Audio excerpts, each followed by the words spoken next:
حبايبي، بحييكم وبقول لكم وحشتوني وحشتوني وحشتوني. الحلقة النهاردة مميزة ومختلفة. بتكلم على أولادي وحبايبي الشباب، وبتكلم على التقدم اللي احنا بقينا فيه.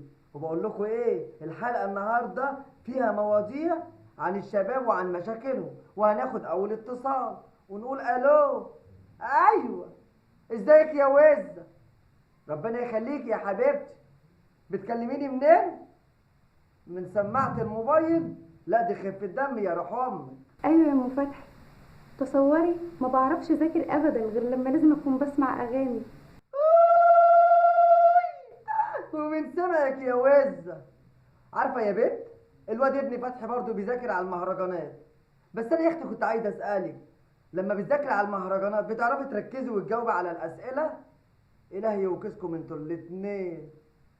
يا لهوي يا لهوي يا لهوي. المشكله بقى يا ام فتحي اروح الامتحان واخش اللجنه ما افتكرش اي حاجه من اللي انا ذاكرتها، وما افتكرش غير الاغاني وبس.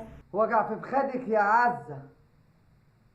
عايزة يا اختي اسألك، انت ما بتنسيش اي حاجة من الكلام ده وانت بتسمعي الاغاني؟ شو تاخدك وتاخد امك. غور، ناخد غيرها. الو.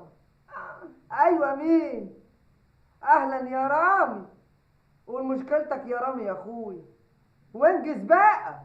ايوه يا ام فتحي، كان عندي امتحان من يومين وقلت ايه انام بدري عشان اصحى بدري اروح الامتحان.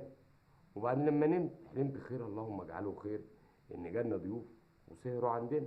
لما سهروا عندنا سهرت معاهم وسهرت وطولت وما رحتش الامتحان تاني يوم، وطبعا طلعت بماده.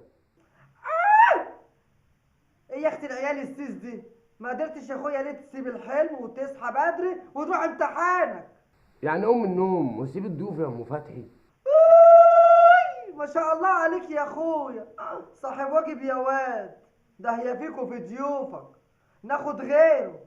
الو. ايوه مين؟ مروه حسين. اهلا بيك يا حبيبتي. في سنه ايه يا مروه؟ انا بقى يا ام فتحي في ثالثه ثانوي علوم، وعندي صاحبه يا اختي قله الاصل عندها اكتر من الشاي والسكر في بيتنا وربنا، وغششتها في كل المواد وهي قاعده في التخته اللي جنبي. ولما جيت اقول لها في السؤال التاني في ماده الكيمياء، اقول لها السؤال التاني يا سما، السؤال التاني يا سما، السؤال التاني. ها، وقالت لك ايه؟ وبقيت اقول لها يا ام فتحي السؤال التاني، تقول لي ماله. اقول لها السؤال التاني، تقول لي ماله. اقول لها السؤال التاني، تقول لي ماله. اقول لها السؤال التاني، تقول لي ماله. ايه يا اختي البت اللي عامله من بالها؟ البت دي كاس.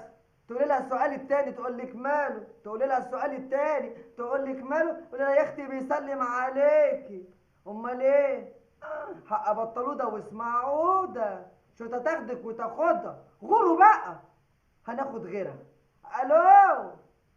أنا المهندس محمد عمر يا ست أم فتحي، مهندس في البترول، أخصائي طفلة، خريج هندسة قسم ميكانيكا. وهي دي شباب اللي تفرح ما شاء الله. الله اكبر عليك. وتلاقيك يا اخويا بتقفش بالدوره ما شاء الله. طب وايه مشكلتك يا فتحي؟ يو نسيتني. ايه مشكلتك يا محمد؟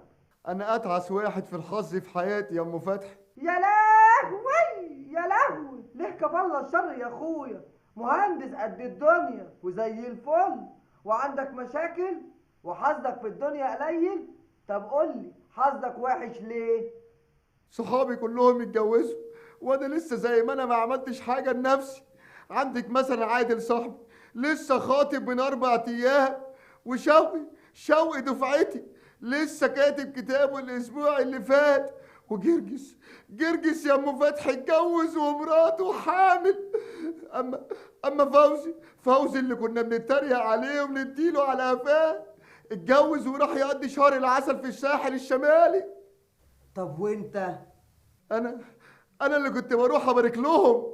قال على رأي المثل، المتعوس متعوس. بس والله يا جماعة صعب عليا. هقول لكم ايه، هقابلكم الحلقة اللي جاية. باي باي.